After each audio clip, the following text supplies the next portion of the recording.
Give us a general state of the union with the 2024 class. We know like 4 or 5 names, but let's make sure we think the right people are good. And what are the wide receivers we don't know about? I know it's kind of a weak running back class. To be real with you, Clay, that state of the union, and I blame this show. I blame Scott for this. But honestly, I think the more important thing, and we could talk names, I'm fine talking names, is understanding that it's going to be a valuable class. Like, I think that's the really important part, is understanding that because of the quarterbacks, because of some high-end wide receivers and potentially some high-end tight ends that should be drafted early in the NFL draft, this is going to be a coveted class. This might be one of the weakest running back classes that we've seen. God, I'm going back 2015, it's going to be weak. It's going to be a weak running back class, but there's a potential that we get 3-4 first-round quarterbacks. We get a couple of first-round tight ends, high-end tight ends, and we're probably, if I had to set the over-under right now, wide receivers drafted in round 1, I bet the books would probably set it at 5.5. So it's going to be a valuable class, and I think that's what's really important. And when I think about a class in its totality, the way that I view it, when you think about the quarterback class, think about the 32 teams right now, and how many of those squads can you say are confidently just solidified at that position? And I don't think it's that many, man. So when you start going through the potential players that could fit in round 1, that could be paired up with teams, it's going to be strong. Good quarterbacks, good tight ends, and dope wide receivers in the game where we're all chasing the next Puka Nakuas, the next Jamar Chases. It's going to be a good class, man. The value of 24 picks versus 23. 23, the hype train was ridiculous. Scott, what do you think's going to happen with the value of 24 picks as we get further along into this season? Well, I think it's going to be another class where, Ray just nailed it. Like, the problem with this class is it's aligning with exactly the direction of everybody is chasing asset-wise in Dynasty. Like, nobody likes running backs, and now you're going to show me a running back class that I don't even want to say it's the running back class is weak. It's just, I look at next year's running back class, and maybe Ray disagrees, but I think you're going to see running backs just like you saw this year.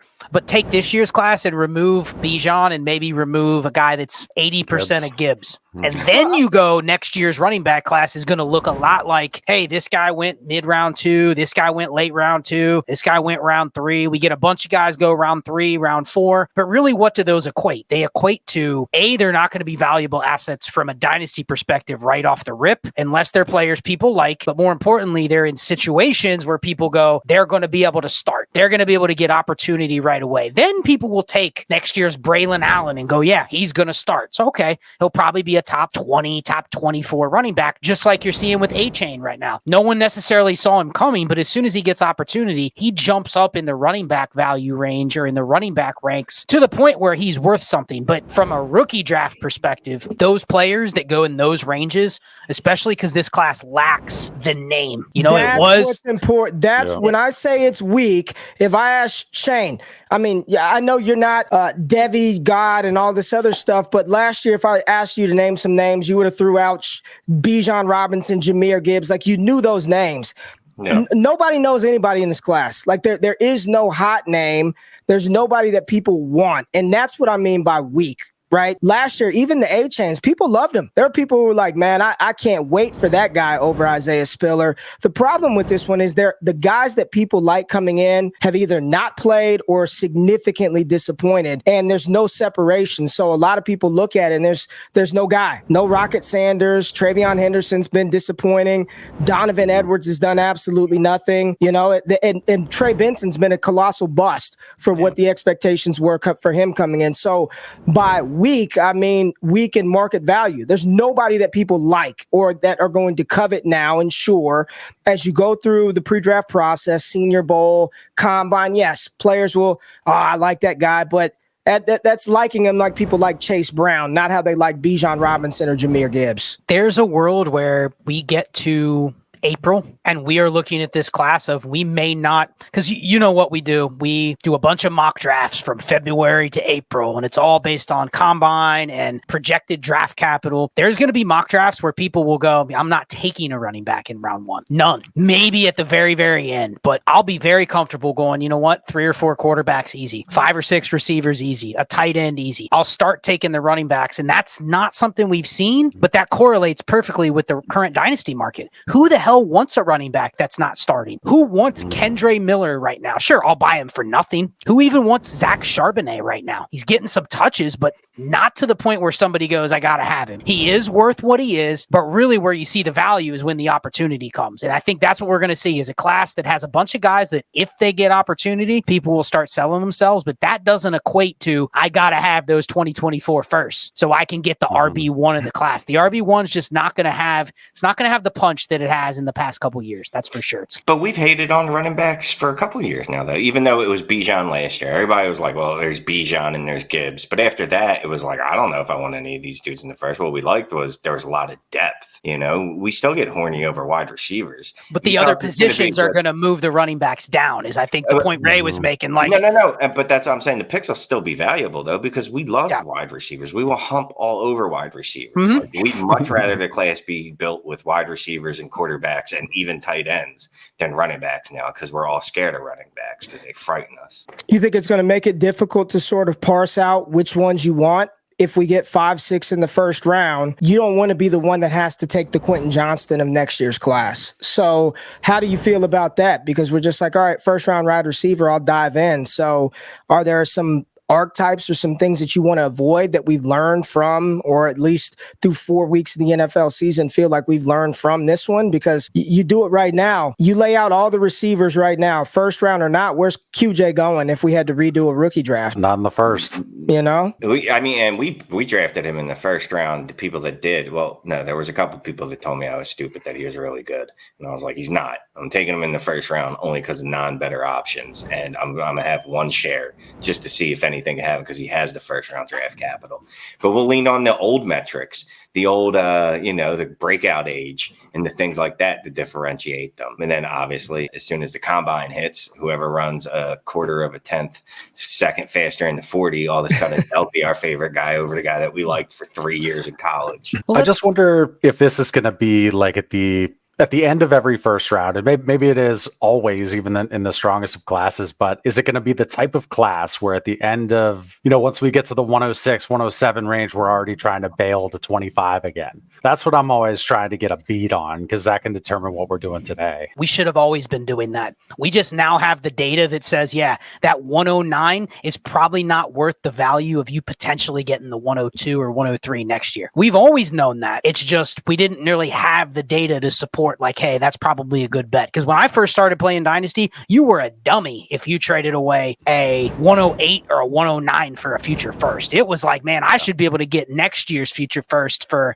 the 202, the 203. Why? Because I'm getting a player now. But now that we're smarter about those picks and realize the delta between the 103 and the 109 is massive, way more than the speculation on picking a prospect now, I think that's always been the way you should play it. It doesn't even matter the class. Now, we may get a class where there's more than 9 or 10 players that have that value that you could flip for a future first. But I think the biggest thing is, how is the class perceived? That's all I care about right now. Yep. If I'm holding 3 first next year, I don't care if Quentin Johnston type is one of their first round receivers. I don't give a shit about that. I care about what the community thinks of the class. Is the community look at that receiver class and go, man, I watched Ray's last video. He told me there's 6 dope first round receivers in this class and 4 first round quarterbacks and Brock Bowers. Like, that's all I care about if I'm holding picks. That's what's going to drive what I can move that 110 for, versus if it's a bad class. I mean, what could you get for the 110 last year when it was in March? Nothing. The 110 was like, I don't really like the players after the 107 or 108. So it's really, what does the community think where the strengths and weaknesses are in the class? And that buys me 6 months to move those picks if I'm holding them now, versus having to actually make player picks with them. Yeah, it is interesting, because if we already hate running backs and it's not a strong running back class, is that going to make, and basically the quarterbacks are going to be spoken for in a super flex, is that going to make those wide receivers, those top couple, just super, super coveted? We obviously know Marvin Harrison Jr., but you know what I mean? Like the second tier of them, is it going to make them seem like even more? To answer Scott's question, I think the community doesn't really know right now. Mm-hmm. Everyone knows 4 names: Caleb Williams, Drake Maye, Marvin Harrison Jr., and Brock Bowers. Those are the 4 you hear. And then the next statement is, and then there's a lot of other good wide receivers, and then Jatavius Xavier Sanders. So I think those 4 are holding it up right now. But the names after, I'll tell you right now, Clay, once Keon Coleman goes out there and does his stuff at the pro day and combine, I think a lot of people have him as wide receiver 2. Malik Neighbors is going to look like a stud. Xavier Worthy is going to be playing deep into the playoffs with Texas.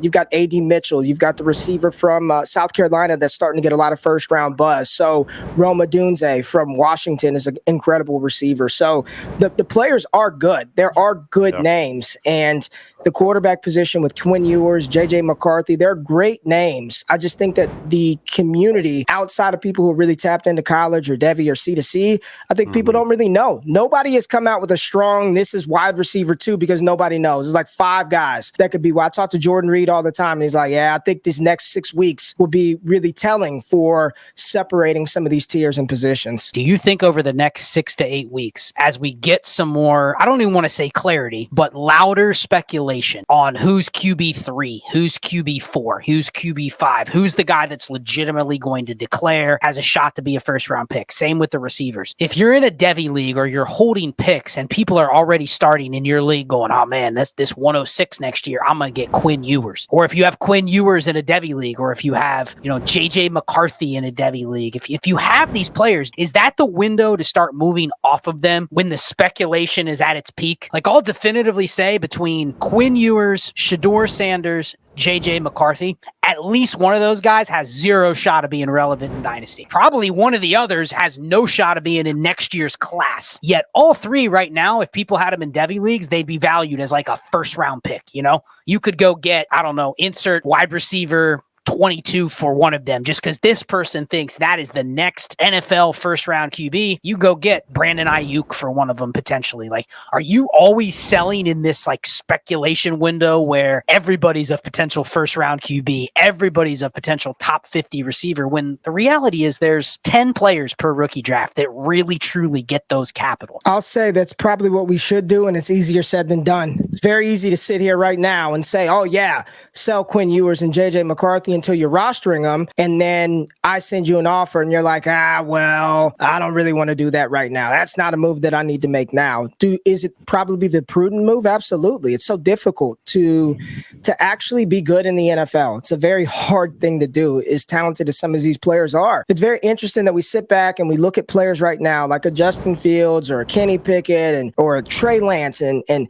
how could this happen? He's so good and all this. You know how many first round quarterbacks come in and don't do shit? Like, it happens every year. It's all the time. Quarterbacks, running backs, wide receivers. Again, we talk about a lot of things, a lot of strategy, a lot of theory, a lot of process. But when your process is put to the test and the offers in your inbox, or you've got to make the deal, it's just, do you have the discipline to get it done? It's a lot easier said than done. And those people who are holding the Quinn Ewers and the Drake Mays, knowing that asset could be a 0, it's trying to figure out what they would sell for. Like, what motivates them to open the door to say, let's get this deal done. I want to hope and hit the big guy. I want to hit the big play, The hope that you're getting Patrick Mahomes is more enticing than the fear that you're getting Brady Quinn. Like, it just is, or even knowing that you'll get Kirk Cousins. Like, well, it could be Patrick Mahomes or it could be Brady Quinn. I'll take the risk.